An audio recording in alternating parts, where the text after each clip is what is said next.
नमस्कार, यो एभेन्यूज खबरको सङ्केत हो। तपाईँ अहिले एभेन्यूज @ 2 मा हुनुहुन्छ।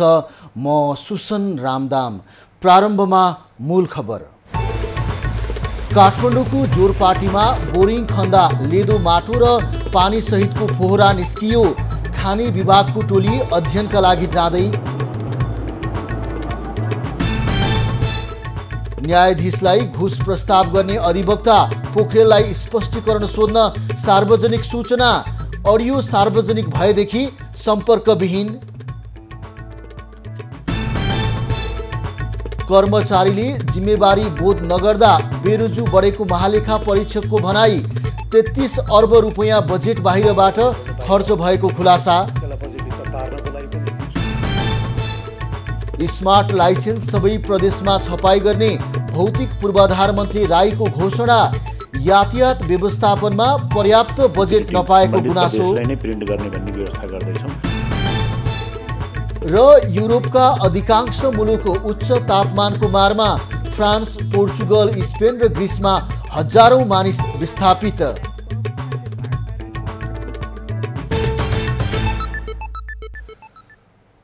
अब खबरको सिलसिला प्रारम्भ गरौँ। काठमाडौँको जोरपाटीमा ग्यास निस्किएको अनुमान सम्बन्धी प्रसङ्गबाट।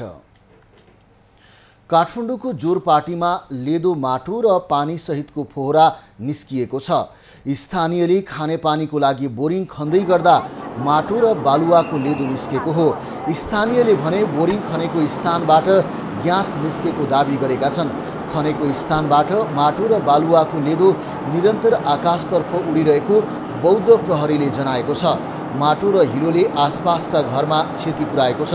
प्रहरी र स्थानीयले थप अध्ययनको लागि खानी विभागका मानिसहरूलाई खबर गरेका छन्। यसअघि पनि काठमाडौँका विभिन्न स्थानमा बोरिङ खन्ने क्रममा ग्यास निस्कने घटना हुँदै आएका छन्। बजेट निर्माणमा अनधिकृत व्यक्ति प्रवेश गरेको विषयमा छानबिन गर्न गठित समितिको बैठक आज पनि बस्दैछ। समितिले आजदेखि सीसीटीभीसँग सम्बन्धित विज्ञसँग छलफल गर्दैछ। झन्डै 7 दिन लगातार सक्रिय भए पनि समितिले अनधिकृत व्यक्ति प्रवेश प्रमाणित हुने वा प्रवेश नगराएको प्रमाणित हुने कुनै आधार फेला पार्न सकेको छैन। मेटिएको सीसीटीभी दृश्य फिर्ता ल्याउने प्रविधिका विषयमा हिजोदेखि समितिले सूचना प्रविधि विज्ञसँग परामर्श गरिरहेको छ। प्राविधिक तथा विज्ञसँग छलफल गरेर मात्रै पूर्व अर्थमन्त्री जनार्दन शर्मासँग सोधपुछ गर्ने समितिको तयारी छ। समितिले अर्थ सचिव मधु मरासिनी र राजस्व सचिव कृष्णहरि पुष्करसँग पनि सोही विषयमा केन्द्रित रहेर समितिले छलफल गरेको छ। समितिले गत मङ्गलबारदेखि काम थालेको थियो। समितिले पहिलो चरणमा बजेट निर्माण ताकाको जेठ महिनाको सीसीटीभी दृश्य मगाए पनि अर्थ मन्त्रालयले असारको दृश्य रेकर्ड भएको कम्प्युटरको हार्ड डिस्क उपलब्ध गराएको छ। हार्ड डिस्कमा जेठ महिनाको सीसीटीभी दृश्य रेकर्ड भएर डिलिट भएकोमा समेत यकिन हुन सकेको छैन। तत्कालीन अर्थमन्त्री शर्माले आगामी आर्थिक वर्षको बजेट बनाउने क्रममा अनधिकृत व्यक्तिमध्ये रातमा अर्थ मन्त्रालय बोलाएर करका दर हेरफेर गरेको आरोप लागेसँगै 11 सदस्यीय संसदीय विशेष छानबिन समिति बनेको छ। पूर्व अर्थमन्त्री शर्माले संसदीय छानबिन समिति बनेसँगै अर्थमन्त्रीबाट राजीनामा दिएका थिए। न्यायाधीशलाई 2 करोड रुपैयाँको घुस अफर गर्ने अधिवक्ता रुद्र प्रसाद पोखरेललाई 7 दिने स्पष्टीकरण सोधिएको छ। नेपाल कानुन व्यवसायी परिषदले आज सार्वजनिक सूचना निकालेको हो। काठमाडौँ जिल्ला अदालतका न्यायाधीश राजकुमार कोइरालालाई घुस प्रलोभन देखाएका अधिवक्ता पोखरेललाई 7 दिनभित्र जवाब पेश गर्न परिषदले आज सार्वजनिक सूचना निकालेको हो। 7 दिनभित्र जवाब पेश नगरे कानुन बमोजिम कारबाही गरिने चेतावनी पनि परिषदले दिएको छ। सहकारी ठगी मुद्दा खेपिरहेका इच्छाराज तामाङलाई 10 करोड धरौटीमा छुटाउने बारे न्यायाधीश कोइराला र अधिवक्ता पोखरेलबीच भएको मोलमोलाइको अडियो सार्वजनिक भएको थियो। महालेखा परीक्षक टङ्कमणि शर्माले कर्मचारीले जिम्मेवारी बोध नगर्दा बेरोजु बढेको बताएका छन्। आर्थिक वर्ष 2077-78 को बेरोजु रकम 4 खर्ब 83 अर्ब 59 करोड नागेको सन्दर्भमा कुरा गर्दै शर्माले लेखा प्रणालीमा काम गर्ने कर्मचारीहरूले बढी जिम्मेवारी बोध नगरेको कारण बेरोजु देखिएको बताएका हुन्। महालेखा परीक्षक शर्माले बेरोजु बढ्दै जानुमा सरकारले योजना बनाउने तर समयमा नै काम नगर्ने र समयमा नै बजेट फर्स्युट नहुने समस्या रहेको उल्लेख गरेका छन्। 59 करोड 65 लाख अहिलेसम्मको टोटल बेरोजु त्यो चाहिँ कट अफ डेट 59-60 सम्मको करिब केन्द्रीय तहसिल कार्यालयतिर पठाइसकेका छ। त्यसैले यो 60 सालभन्दा पछाडिको यो 18 वर्षको ओभरअल टोटल बेरोजु भन्ने चाहिँ त्यो पनि सरकारी कार्यालयहरूकै सरकारी मन्त्रालय सरकारी निकायहरू त्यसपछि अहिले आएर यो 3-4 वर्षदेखि प्रदेश र स्थानीय तहहरू त्यो त्यसको मात्र। महालेखा परीक्षक शर्माले बजेटभन्दा बाहिरबाट $420 मिलियन अर्थात् 33 अर्ब 56 करोड भन्दा बढी खर्च हुने गरेको समेत खुलासा समेत गरे। कतिपय वैदेशिक सहायताहरूले छुट्टै लेखा परीक्षण गराउने गरेको उनको भनाइ छ। $420 मिलियन है यति चाहिँ वैदेशिक सहायता हाम्रो चाहिँ बजेटको प्रणालीभन्दा बाहिर खर्च भएको छ एउटा। अर्को चाहिँ बजेटमा आएको तर श्रेष्ठताहरू चाहिँ पेश नभएको एउटा त्यस्तो हुन्छ। अर्को वस्तुगत सहायता आएको हुन्छ र अलमोस्ट हामीहरूले कतिपय चाहिँ वैदेशिक दात्री संस्थाहरूले छुट्टै लेखा परीक्षकहरूबाट अडिट गराउने गरी एग्रिमेन्टहरू पनि गरे हुँदो रहेछ। त्यस्तो हामीले मानेका छैन। यहाँ नै अडिट गराउनुपर्छ भन्ने छ र कतिको केस आउँछ यहाँ कति मन्त्रालयबाट रिक्वेस्ट पनि हुन्छ हाम्रो अडिट भइसक्यो अलरेडी भनेर त्यो हामीले मान्ने गरेका छैन। त्यो चाहिँ हामीहरूले अडिट गर्न बाँकी भनेर राख्छौँ। महालेखा परीक्षक शर्माले नेपालमा लेखा परीक्षकलाई संविधान अनुसार स्वतन्त्रता छ तर व्यवहार र प्रचलनमा स्वायत्तता र स्वतन्त्रताको कमी रहेको बताएका छन्। महालेखा परीक्षक कार्यालयले हालै सार्वजनिक गरेको प्रतिवेदनमा पछिल्लो 1 वर्षमा नै बेरोजु 1 खर्ब 15 अर्ब 5 करोड 50 लाख रुपैयाँले बढेको देखाएको थियो। भौतिक पूर्वाधार तथा यातायात मन्त्री मोहम्मद इस्तियाक राईले स्मार्ट ड्राइभिङ लाइसेन्स सबै प्रदेशमा छपाई गर्ने व्यवस्था गरिने बताएका छन्। मङ्गलबार मन्त्रालयमा काठमाडौँ महानगर प्रमुख बालेन्द्र शाहको टोलीसँगको भेटपछि उनले स्मार्ट लाइसेन्स प्रदेशमै छाप्ने व्यवस्था मिलाइने बताएका हुन्। मन्त्री राईले सुदूरपश्चिम र कर्णालीमा 1, गण्डकी र लुम्बिनीमा 2 र प्रदेश 1 र मध्य प्रदेश लगायतका सबै प्रदेशमा 1-1 स्थानमा गरी स्मार्ट लाइसेन्स वितरण गरिने जानकारी दिए। 7वटा प्रदेश सम्भवतः पैसा थोरै भए पनि 7 मन नभए पनि अब सानो प्रदेश सुदूरपश्चिम कर्णालीलाई बरु 2टा प्रदेशलाई मिलाएर एउटा गण्डकी र लुम्बिनीलाई 2 ठाउँमा राखेर चाहिँ 1 नम्बर र 2 नम्बर मध्य प्रदेशमा तत्कालै राखेर चाहिँ हामीले समस्या समाधान प्रिन्टिङ सम्बन्धित प्रदेशलाई नै प्रिन्ट गर्ने भन्ने व्यवस्था गर्दैछौँ। मन्त्री राईले स्मार्ट ड्राइभिङ लाइसेन्स र इम्बोस्ड नम्बर प्लेटबारे अनुसन्धान गर्न बनेको समितिको प्रतिवेदन केही दिनमा नै आएपछि थप काम अघि बढ्ने बताए। प्रदेशमा स्मार्ट लाइसेन्स छपाईको लागि पर्याप्त बजेट भने नभएको उनको गुनासो थियो। 2-3 वर्षदेखि आवेदन दिएर स्मार्ट ड्राइभिङ लाइसेन्स कुरेर बस्ने सबैलाई ड्राइभिङ अनुमति पत्र परीक्षामा पास भएको दिन वा दोस्रो दिन नै स्मार्ट लाइसेन्स पाउने व्यवस्था गरिने उनले जानकारी दिए। भेटमा काठमाडौँ महानगर प्रमुख शाहले काठमाडौँ महानगरका प्रमुखले प्रत्येक सवारी साधनहरूमा GPS सिस्टम जडानका विषयमा ध्यानाकर्षण गराएका छन्। मन्त्री राईले भने महानगरको योजनामा मन्त्रालयले कानुनी रूपमा प्राविधिक सहयोगहरू उपलब्ध गराउने प्रतिबद्धता जनाए।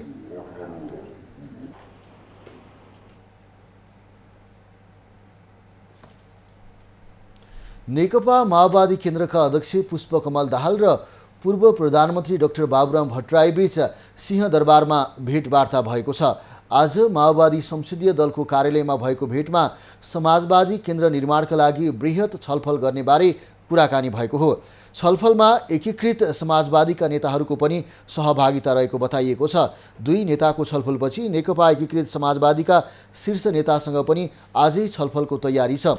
चुनावी तालमेल जसपा नेपालबाट अलग भएका बाबुरामसँग सहकारी लगायतका विषयमा भेटमा छलफल भएको बताइएको छ।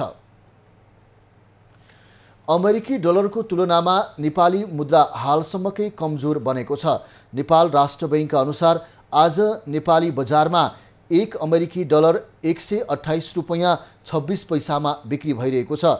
डलरको खरिद दर भने 127 रुपैयाँ 66 पैसा तोकिएको छ। चैत्र यता डलरको भाउ उकालो लाग्दै आएको हो। यसअघि नेपालमा 2076 चैत्र 4 गते डलर अहिलेसम्मकै उच्च बिन्दुमा पुगेको थियो। त्यस दिन 1 अमेरिकी डलर प्राप्त गर्न 123 रुपैयाँ 28 पैसा कायम भएको थियो। अमेरिकी डलरको तुलनामा भारतीय मुद्रा कमजोरभन्दा नेपाली मुद्रा समेत कमजोर भएको हो। भारत सरकारले भारतीय मुद्रामा अन्तर्राष्ट्रिय व्यापार गर्ने निर्णय गरे पनि डलरको मूल्य वृद्धि हुने बढेको छ। विश्व बजारमा 20 वर्षपछि डलर र युरोको मूल्य पनि बराबरीको अवस्थामा पुगेको छ। संसारका कैयन देशमा आर्थिक सङ्कट देखिन थालेपछि डलर सञ्चय गर्ने क्रम बढेको छ। डलर बढ्दा विदेशबाट रेमिट्यान्स पठाउने व्यक्तिले भने नेपाली मुद्रामा बढी रुपैयाँ प्राप्त गर्नेछन्। नेपालले ठुलो मात्रामा आयात गर्ने भएकाले विदेशी मुद्रा तिरेर किन्नुपर्ने सामान तथा सेवाहरू महँगो पर्नेछ। महँगो डलरमा आयातित सामान भित्रने हुनाले मूल्य वृद्धिमा यसको चाप पर्ने अर्थविद बताउँछन्। मध्य प्रदेशमा यस वर्ष समयमा धान रोपाई हुन नसक्दा किसान चिन्तित भएका छन्। समयमा पानी परेको भए मधेसका अधिकांश जिल्लामा रोपाई लगभग सकिनुपर्ने भए पनि अहिलेसम्म करिब 57% खेतीयोग्य जग्गामा मात्र धान रोपाई भएको हो। समयमा वर्षा नहुँदा प्रदेशको 43% खेत अझै बाँझो रहेको मध्य प्रदेशको भूमि व्यवस्था कृषि तथा सहकारी मन्त्रालयले जनाएको छ। मधेसमा सबैभन्दा बढी सप्तरीमा 75% र सबैभन्दा कम पर्सामा 42% जग्गामा धान रोपाई भएको छ। बारामा 60, सिराहा र सर्लाहीमा 55, रौतहटमा 50, महोत्तरीमा 45 र पर्सामा 42% मात्र धान रोपाई भएको छ। ढिलो गरी धानको बिउ तयार भएको, ढिलाइ गरी धान रोपाई गर्ने प्रवृत्ति र समयमा वर्षा नहुनुको कारण अपेक्षाकृत धान रोपाई हुन नसकेको मन्त्रालयको भनाइ छ। किसानले जेनतेन वैकल्पिक सिँचाइको व्यवस्था मिलाएर धान रोपाई गरे पनि वर्षा नहुँदा रोपो सुक्न थालेको छ। सिँचाइ बाहेक मलखाद र कृषि मजदुरको अभावमा पनि वर्षेनी धान खेती प्रभावित हुँदै आएका छन्। मधेसका जिल्लामा वर्षेनी भदैया, चैते र वर्षे गरी 3 किसिमका धान उत्पादन हुँदै आएको छ। काठमाडौँमा आजदेखि 18 वर्ष माथिका उमेर समूहका नागरिकलाई कोरोना भाइरस विरुद्धको बुस्टर मात्रा खोप दिन सुरु गरिएको छ। काठमाडौँ जिल्लाका सबै स्वास्थ्य संस्थामा 18 वर्ष माथिका नागरिकलाई कोरोना विरुद्धको कोभिडसिल्ड खोपको बुस्टर मात्रा दिन थालिएको हो। बिहान 10 बजेदेखि बेलुका 5 बजेसम्म काठमाडौँका सबै स्वास्थ्य संस्थामा खोप कार्यक्रम सञ्चालन गरिने जिल्ला स्वास्थ्य कार्यालय काठमाडौँले जनाएको छ। काठमाडौँमा आगामी 6 गतेसम्म खोप अभियान सञ्चालन हुनेछ। दोस्रो मात्रा खोप लगाएको 3 महिना पुगेकाले बुस्टर खोप लगाउन मिल्ने चिकित्सकले बताएका छन्। ज्वरो आइरहेका र अरू कारणले बिरामी भएकालाई खोप नलगाउन डाक्टरले सुझाव दिएका छन्। खोप लगाउन जाने व्यक्तिले पहिलो र दोस्रो मात्रा खोप लगाएको खोप कार्ड वा विद्युतीय दर्ता गरेको प्रिन्ट कपीसहित जान पनि स्वास्थ्य कार्यालयले अनुरोध गरेको छ। निकै संक्रामक मानिएको ओमिक्रोनको उपप्रजाति BA.5 नेपालमा तीव्र रूपमा फैलिएको छ। अहिलेसम्मकै कोरोना भेरिएन्ट मध्ये छिटो फैलिने मानिएको यो उपप्रजातिका कारण केही दिन यता संक्रमितको संख्या बढेको छ। भारतमा संक्रमण बढेसँगै नेपालमा पनि संक्रमण बढेको हो। काठमाडौँमा 500 भन्दा बढी संक्रमित छन्। शून्य संक्रमित हुने जिल्ला पनि घटेर 8 मात्र पुगेको छ। स्वास्थ्य मन्त्रालयको तथ्याङ्क अनुसार संक्रमित हुनेमा 70%ले पूर्ण खोप लगाइसकेका छन्। संक्रमण छिटो फैलिए पनि तुलनात्मक रूपमा अस्पताल भर्ना र मृत्युको जोखिमको ग्राफ एकदम कम हुने चिकित्सकको भनाइ छ। दीर्घरोगी र खोप लगाएका बुढापाका वा अन्यमा संक्रमणले गम्भीर बिरामी पार्न सक्ने बताइएको छ। पछिल्लो उपप्रजातिको संक्रमण हुँदा घाँटी दुख्ने, जिउ दुख्ने, थकित हुने, नाकबाट पानी बग्ने, खोकी लाग्ने, ज्वरो आउने, गन्ध र स्वाद थाहा नपाउने, पसिना आउने लगायत लक्षण देखिने गरेको छ। हालसम्म कुल जनसङ्ख्याको 70.1%ले कोरोना खोप लगाएका छन्। सरकारले हाल 5 देखि 11 वर्ष उमेर समूहका बालबालिकालाई पनि खोप दिइरहेको छ। खबरको सिलसिला अझै जारी छ, हामी सँगै रहनुहोला। अब बाँकी खबर। काठमाडौँको महाराजगञ्जमा भूकम्प प्रतिरोधी सुविधा सम्पन्न अपार्टमेन्ट बन्ने भएको छ। सुरक्षित र सुविधा सम्पन्न आवासीय सेवा उपलब्ध गराउने उद्देश्यले 6 अर्बको लागतमा अपार्टमेन्ट निर्माण हुन लागेको हो। करिब 12 रोपनी क्षेत्रफलमा फैलिने अपार्टमेन्टमा भवनले मात्रै 6 रोपनी मात्रै जग्गा ओगट्ने निर्माण पक्षले जनाएको छ।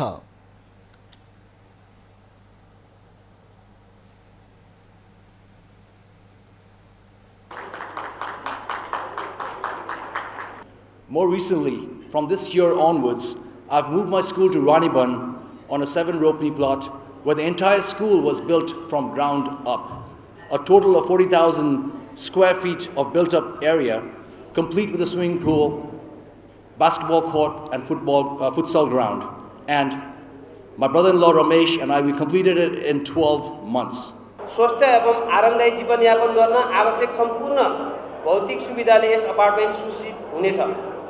यस आवासीय भवन नेपालमा नै पहिलो पटक भूकम्प प्रतिरोधी प्रविधि भिस्कोसिटी वा ड्याम्पर प्रयोग गरेर निर्माण गरिने जानकारी गराउँदछु। व्यवसायी कर्मा तेन्जिङको लगानीमा निर्माण हुन लागेको अपार्टमेन्टको काम 3 वर्षमा पुरा हुने बताइएको छ। अबको 18 महिनामा संरचना निर्माणको काम सकिने र बाँकी 18 महिनामा इन्टेरियर डिजाइनको काम पुरा गर्ने निर्माण कम्पनीको लक्ष्य रहेको छ। अपार्टमेन्ट 3वटा बिल्डिङमा हुनेछ। प्रत्येक भवनमा 2 तला बेसमेन्टमा पार्किङ हुनेछ भने बाँकी 12 तलामा अपार्टमेन्ट र 1 तलामा अन्य सुविधा गरी 15 तलाको हुनेछ। भवनमा 162वटा अपार्टमेन्टहरू हुनेछन्। झापाको 12 गाउँपालिका 6 को वडा कार्यालय भवन निर्माणमा चरम लापरवाही भएको स्थानीयले आरोप लगाएका छन्। भवन निर्माणमा मापदण्ड विपरीत काम भइरहेको भए पनि वडा कार्यालयसहित गाउँपालिकाले व्यवस्था गरेको स्थानीयको भनाइ छ। विशेष खबरको साथमा प्लम्बर पाइप्स र फिटिङ टिकिरहन्छ चलिरहन्छ। नेपोवेट टाइल्स, आफ्नै माटो आफ्नै सान। शिवम, सर्वाधिक बिक्री हुने असली ओपीसी सिमेन्ट।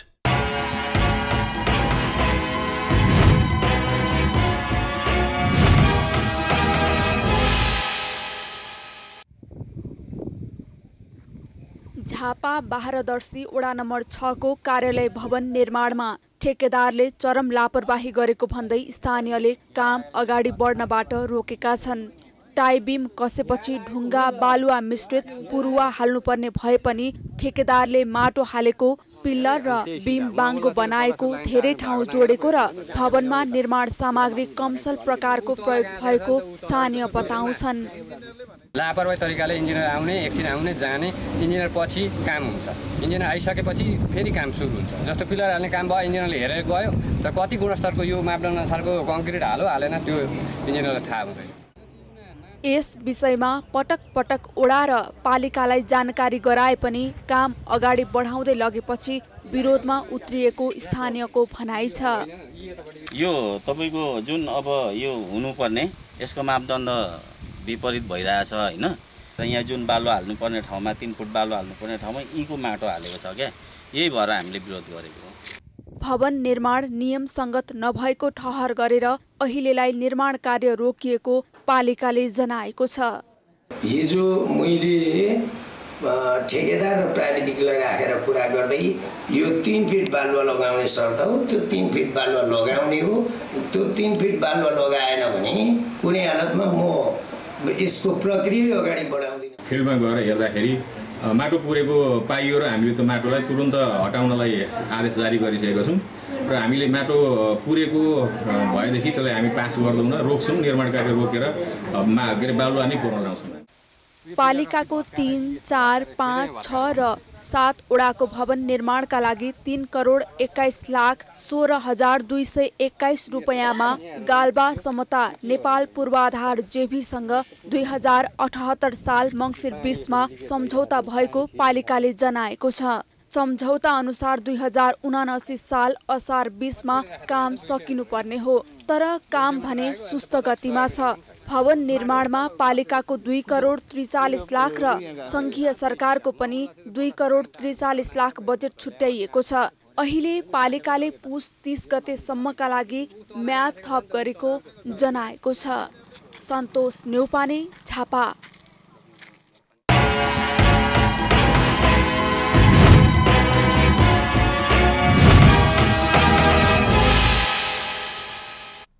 पाँचथरका किसानले पछिल्लो समय परम्परागत खेती गर्न छाडेका छन्। मकै, कोदो जस्ता परम्परागत खाद्य बालीको उत्पादन घट्न थालेपछि खुर्सानी लगायतका नगदे बालीतर्फ किसान आकर्षित भएका हुन्।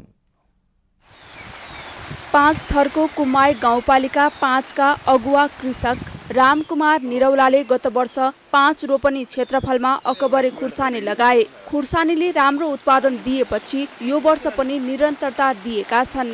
गाउँपालिकाले अनुदानमा दिएको प्लास्टिक पोखरीमा पानी सङ्कलन गरी खुर्सानी खेतीमा सिँचाइ गर्दै आएका छन्।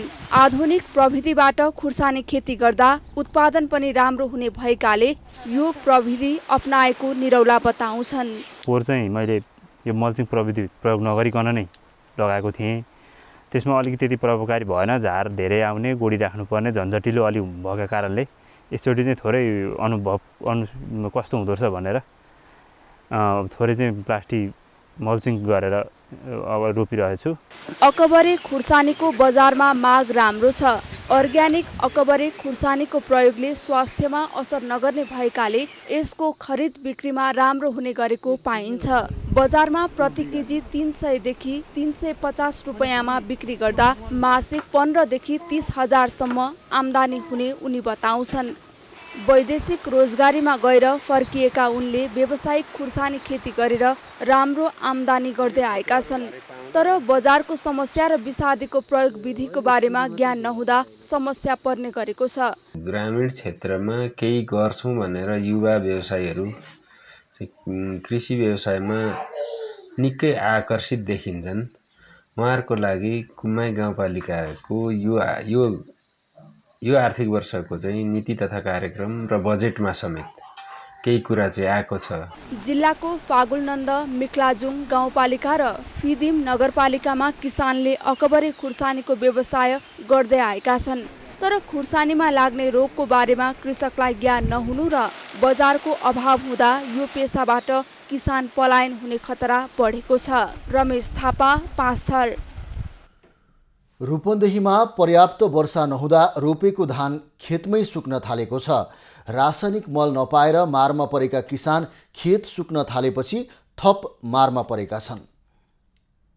किसानहरू खेतमा मल खाद हाल्दै गोडमेल गर्न व्यस्त हुनुपर्ने बेलामा वर्षा नभएपछि रूपन्देहीका खेतमा किसानको उपस्थिति देखिँदैन।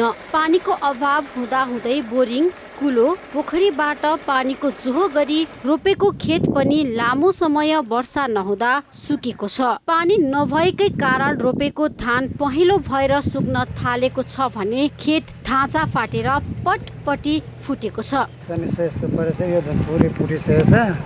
अब तेल महँगाइ छ, हाल्न सकिन्न। अब के भन्ने। महँगो मूल्य तिरेर बोरिङको पानी सिँचाइ गर्न नसक्ने किसानले रोपाइ नै गर्न सकेका छैनन्। आकाशे पानीको पनि भर नभएपछि खेत बाँझै हुने चिन्तामा छन् किसान।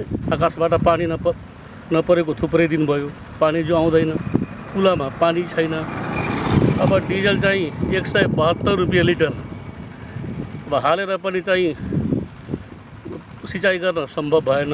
किसानले सिँचाइका लागि 1 घण्टा मेसिनबाट पानी तानेको 500 रुपैयाँसम्म तिर्नुपर्ने बाध्यता छ। बोरिङ मेसिन हुनेलाई सजिलो भए पनि अन्य खेती गर्न कठिन अवस्था छ। लुम्बिनी प्रदेशका 12 जिल्ला मध्ये रूपन्देहीमा सबैभन्दा बढी धान फल्छ। गत वर्ष रूपन्देहीमा 2,70,000 मेट्रिक टन धान उत्पादन भएको तथ्याङ्क छ। यो वर्ष मलदात र सिँचाइको अभावले त्यसमा कमी आउने देखिएको छ। रूपन्देहीबाट दामोदर खनालको रिपोर्ट। रोपाई सक्नुपर्ने समयमा पनि पर्वतमा धान उत्पादन हुने अधिकांश फाँटहरू बाँझै रहेका छन्।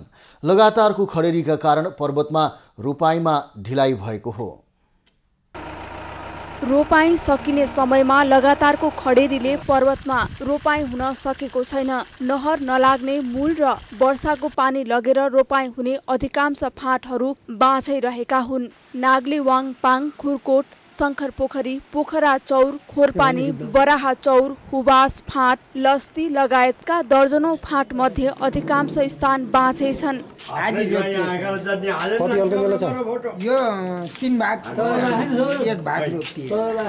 विगतमा वर्षा नहुँदा इन्द्र भगवानको पूजा आजा गरिने भएको भए पनि पछिल्ला वर्षमा पूजा रोकिएकाले पनि खडेरी भएको किसानको भनाइ छ। हरेक 5 वर्षमा एक पटक खडेरी हुने गरेको किसानको अनुभव छ। बिउ पनि चाहिँ सड्ला जस्तो भइसक्यो। अहिले फेरि पोहोरको समय गत वर्षको समय चाहिँ राम्रो पऱ्यो, अगाडि नै रोपियो, त्यही समयमा अहिले नि पर्छ होला, रोपिन्छ, फलानालाई आउँछन् होला भन्ने हिसाबले बिउ पनि त्यही समयमा राखेँ, अनि बिउ पनि बुढो भयो, अनि यो खडेरीले गर्दा नाना किसिमको रोग लाग्दो रहेछ। पहाडी भेगमा रोपाई समयमा हुन नसके, धान पाक्न नसक्ने भन्दै साउनको पहिलो सातासम्म पनि वर्षा नभएमा वैकल्पिक खेतीमा लाग्न कृषि ज्ञान केन्द्रले सुझाव दिएको छ।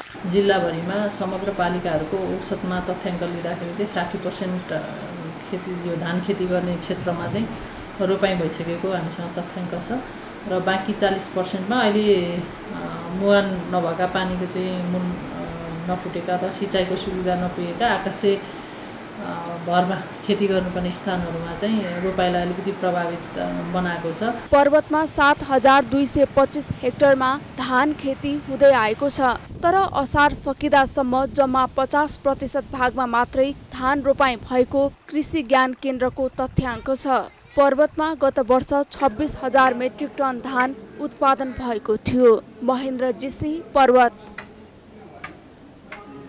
सुनसरीको इटहरी उपमहानगरपालिका 4 स्थित थारू पोखरीमा ब्रह्माको मूर्ति बनाउने विषय विवादमा परेको छ।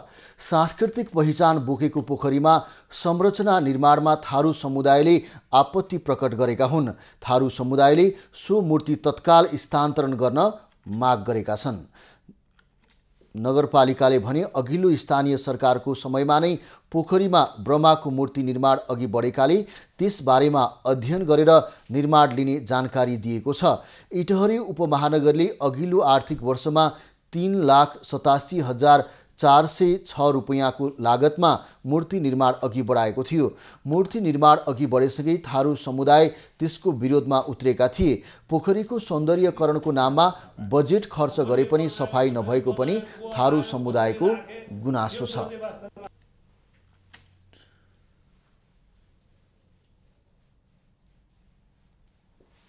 साउनको पहिलो सोमबार देशभरका शिवालयमा भक्तजनहरूको भिड लाग्यो। बिहानैदेखि देशभरका शिव मन्दिरमा भक्तालु जनहरूको पूजा अर्चनाको लागि भिड लागेको थियो। काठमाडौँको पशुपतिनाथको मन्दिरमा पनि भक्तजनहरूको उल्लेख्य भिड रहेको थियो। साउन महिना विशेष गरेर आशुतोष भगवान महादेवको प्रिय महिना भएकाले साउनको सोमबार विशेष पूजा आराधना गर्ने गरिन्छ। सोमबारको दिन पूजा आराधना र अर्चना गर्नाले मनोवाञ्छित कामना सिद्ध हुने विश्वास रहिआएको छ। यो वर्ष साउनमा 5 वटा सोमबार परेका छन्। पहिलो पटक व्रत लिनेहरूले 5 वटा सोमबार परेको वर्षमा व्रत बस्नु उचित हुने शास्त्रोक्त कथन छ। हरिशयनी एकादशी अर्थात् असार शुक्ल एकादशीमा भगवान विष्णु क्षीर सागरमा सुतेपछि हरिबोधनी एकादशीसम्म भगवान शिवले सृष्टि सञ्चालनको जिम्मा लिने शास्त्रोक्त कथन छ। सूर्य दक्षिणायानपछि विशेष चाडपर्वको सुरुवातको सङ्केत गर्ने पूर्वीय संस्कृतिमा साउन्ने सोमबार आफैमा विशेष महत्त्वको महिना हो। पार्वतीले साउन महिनाभर निराहार रही कठोर व्रत बसेर भगवान शिवलाई प्राप्त गरेको शास्त्रमा वर्णित भएकाले महिलाहरूले यसलाई बढी महत्त्व दिन्छन्। साउने सोमबारका दिन भगवान शिवको विशेष पूजा आराधना गर्ने परम्परा छ। ज्योतिष शास्त्र अनुसार सोमबारको स्वामी भगवान शिव भएकाले यो दिनको शिवोपासना विशेष मानिन्छ। अझ यो महिनाको सोमबार गरिने शिवको व्रत पूजा विशेष फलदायी हुने मान्यता छ। साउनको महिना व्रत बसी शिवको पूजा गरे आफू, श्रीमान, सन्तान एवं परिवार सबैको कल्याण हुने धार्मिक विश्वास छ। सोमबार काठमाडौँ उपत्यकाका प्रमुख शिवालय पशुपतिनाथ, किराँतेश्वर, गोकर्णेश्वर, सन्तानेश्वर लगायतका शिव मन्दिरहरूमा दिनभर नै भक्तजनको भिड लाग्ने गर्दछ। साउन लागेसँगै प्रदेश 1 का शिवालयहरूमा बोलबम यात्रा सुरु भएको छ। धरानको पिण्डेश्वर, झापाको अर्जुनधारा तथा खोटाङका हलेसीमा रहेका शिवालय गेरु वस्त्रधारी भक्तजनको भिड लागेको हो। धरानमा बोलबमको पहिलो दिन नै भक्तजनको बाक्लो भिड देखिएको छ। 2 वर्षको कोरोनाका कारण मेला लाग्न नसक्दा बोलबममा गएर शिवजीलाई पानी चढाउने भाकलमै सीमित भएका थिए। धरानमा बोलबममा आउने सबै उमेर समूहका छन्। बालकदेखि युवा तथा वृद्धहरू यस वर्ष कौशिकी नदी चतराबाट जल ल्याएर चढाउने लाइनमा देखिएका छन्। नेपालबाट मात्र होइन, भारतबाट समेत धरान 14 को पिण्डेश्वर मन्दिरमा जल चढाउन आएका छन्। यो वर्ष चाहिँ तपाईको आज पहिलो सोमबार नै यहाँ हाम्रो आराध्य देव महादेवको दर्शन गर्नु चाहिँ हामी आएको। कस्तो उत्साहित हुनुहुन्छ हैन? हजुर, उत्साहित हुनुहुन्छ? एकदमै उत्साहित हुन्छ। धार्मिक आस्थासँगै कोरोनापछि पहिलो पटक मेला भएकाले पनि भिड बढेको हो। त्यो संविधानमा लेखिएको धर्मनिरपेक्षता जुन छ, त्यो धर्मनिरपेक्षताका विरुद्धको एउटा चुनौती पनि हो यो मन्दिरहरूमा मानिसहरूको भिड। किन हामी कहाँ चाहिँ 80% हिन्दू छन् भनिरहेको देशमा धर्मनिरपेक्षता कहाँबाट आयो, कसरी संविधानमा लेख्यो भन्ने जुन प्रश्न आम रूपमा उठिरहेको छ, त्यसका विरुद्ध यो मन्दिरहरूको भिड यहाँ मात्रै होइन, सबै शिवालयहरूमा आज उत्तिकै भिड छ। हाम्रो पुण्यभूमिमा नै हामीले चतरा कोशीबाट जल बोकेर आएर जल चढाउने कार्यक्रम सुरु गरौँ भन्ने सुरुवात त्यति बेलादेखि नै केही व्यक्तिहरूको सोचबाटै सुरुवात भयो। यो वर्ष पिण्डेश्वरमा भक्तजनहरूको भिड बढे पनि ट्राफिक व्यवस्थापन, सुरक्षा, प्राथमिक उपचार, स्वयंसेवकहरूले पुर्याएको सहयोगका कारण सहज भएको अनुभव भक्तजनको छ। साउन महिनाभर चल्ने मेला व्यवस्थापनको लागि पिण्डेश्वर बाबाधाम समिति गठन भएको छ। मन्दिरको जीर्ण भौतिक संरचना, मन्दिरसम्म पुग्ने सडक सञ्जाल, शौचालयको व्यवस्था समेत समितिले गरेको छ। विनय प्रधान, धरान। खबरको सिलसिला अझै जारी छ, हामी सँगै रहनुहोला।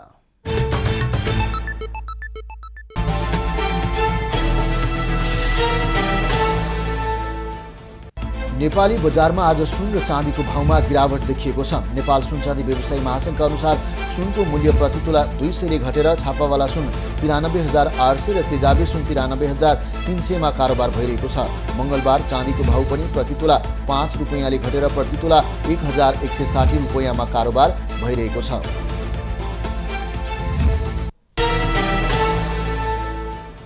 कोरोना विरुद्धको खोप लगाउन छुटेको भए तत्काल लगाउन स्वास्थ्य मन्त्रालयले अनुरोध गरेको छ। कोरोना भाइरसको संक्रमण फेरि बढेसँगै मन्त्रालयले खोप लगाउन छुटेको भए खोप लगाउन आग्रह गरेको हो।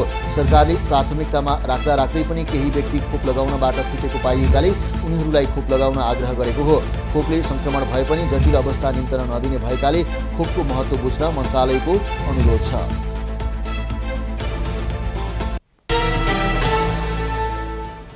विवेकशील साझा पार्टीका नेता रविन्द्र मिश्र संवैधानिक राज संस्थाको पुनर्स्थापनाको पक्षमा उभिएका छन्।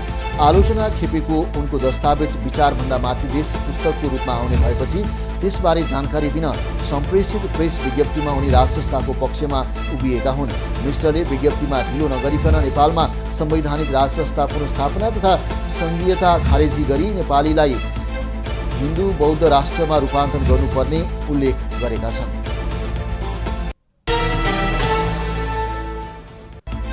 काठमाडौँ महानगरपालिकाले थप 3वटा बारुद यन्त्र दमकल खरिद गरेको छ। काठमाडौँ महानगरपालिकाका प्रमुख बालेन शाहले 3वटा दमकल आइपुगेको जानकारी दिएका हुन्। थप दमकलको सहयोगले आगलागीको रोकथाम र क्षति कम गर्न सहयोग पुग्ने प्रमुख शाहको विश्वास छ।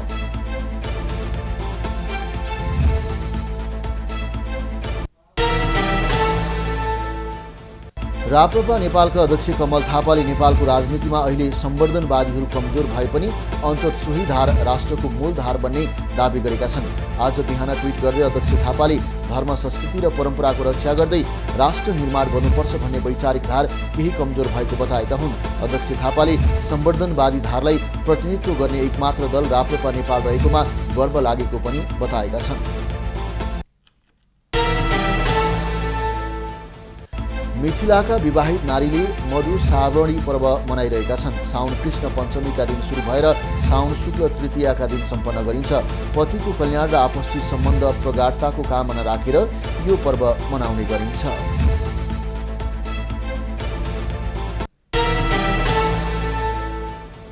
प्रदेश 1 को नामाकरण प्रक्रिया साउन 15 गते सुरु हुने भएको छ। साउन 8 गतेबाट प्रदेश सभा बैठक सुरु भई त्यसको 1 हप्तापछि नामाकरणको प्रक्रिया सुरु हुने सम्भावना रहेको हो।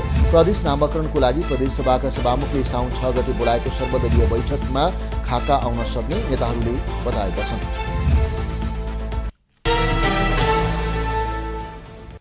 न्याय परिषदले 10 दिनमा 5 न्यायाधीशलाई बर्खास्तको लागि सिफारिस गरेको छ। परिषदको सिफारिस अनुसार अब प्रधान न्यायाधीशबाट निर्णय कार्यान्वयन हुनेछ।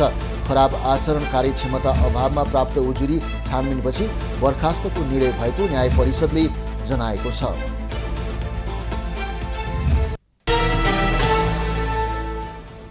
भारतका चर्चित गायक भूपिन्दर सिंहको 82 वर्षको उमेरमा निधन भएको छ। गजल गायक समेत रहेका सिंहले मेरा रंगदी बसंती चोला, हुजूर इस कदर, जिंदगी मिलके बिताएंगे, प्यार हम किसी मोड़ पर आया, नाम गुम जाएगा जस्ता चर्चित गीत गाएका थिए। उनको निधनले बलिउड शोकमा डुबेको छ। छिमेकी मुलुक भारतमा मंकीपक्सको दोस्रो संक्रमित व्यक्ति भेटिएको छ। केरलामा दुबईबाट आएका एक व्यक्तिमा मंकीपक्स संक्रमण पुष्टि भएको हो। 31 वर्षीय युवकको केरलाको एक सरकारी अस्पतालमा उपचार भइरहेको छ। पहिलो मंकीपक्सको बिरामी केरलामा नै पत्ता लागेको थियो।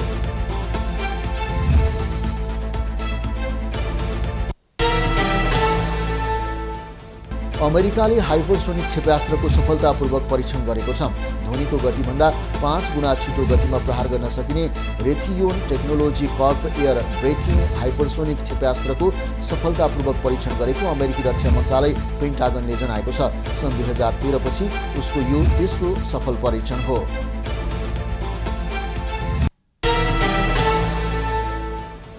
फ्रान्सको राजधानी पेरिसमा सोमबार राति गोली चल्दा एकजनाको मृत्यु भएको छ। बन्दुकधारीले अन्धाधुन्द गोली चलाउँदा अन्य 4 जना घाइते भएका छन्। घटनामा संलग्नलाई प्रहरी हिरासतमा लिएको छ। आक्रमणबारे प्रहरीले थप अनुसन्धान गरिरहेको छ।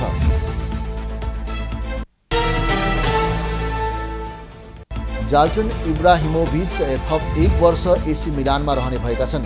आगामी अक्टोबरमा 41 वर्ष पुग्न लागेका स्विडेनका स्ट्राइकरले क्लबसँग थप 1 वर्षको समय लम्ब्याउने सम्झौतामा हस्ताक्षर गरेका हुन्। इब्राहिमोभिच सन् 2020 मा एसी मिलानमा आएका थिए। गत सिजनमा एसी मिलानले इन्टर मिलानलाई हराउँदै सिरी ए को उपाधि जितेको थियो। घरेलु टोली आयरल्यान्ड विरुद्धको पहिलो टी20 अन्तर्राष्ट्रियमा न्युजिल्यान्ड विजयी भएको छ। वेलफास्टमा सोमबार राति न्युजिल्यान्डले आयरल्यान्डलाई 31 रनले हराएको हो।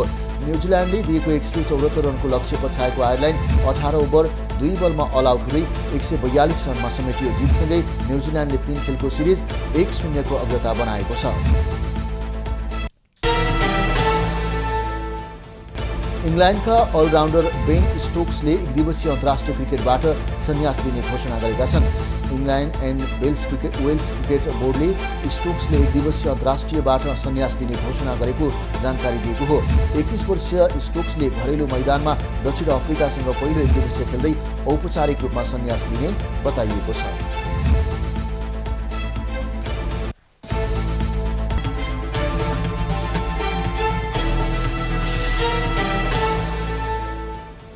अब पालो एभिन्यूज एट मौसमको।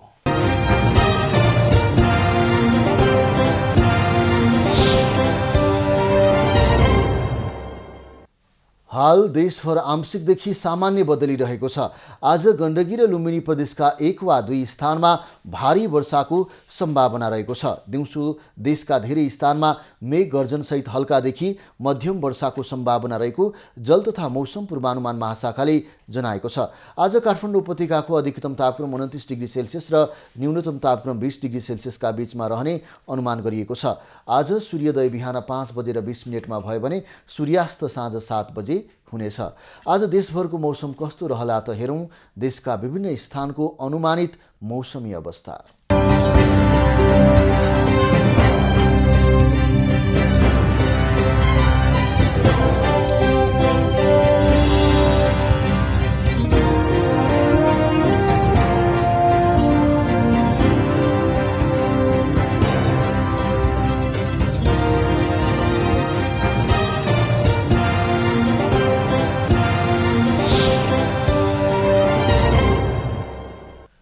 अहिलेलाई खबरको क्रम यति नै। एभिन्यूज खबरका यी सहित अन्य विस्तृत खबरको लागि www.avenews.tv लगइन गर्न सक्नुहुनेछ। युट्युब, फेसबुक र ट्विटरमा पनि हामीलाई फलो गर्न सकिनेछ। खबरभित्रको खबरको लागि हेर्दै रहनुहोला एभिन्यूज खबर। नमस्कार।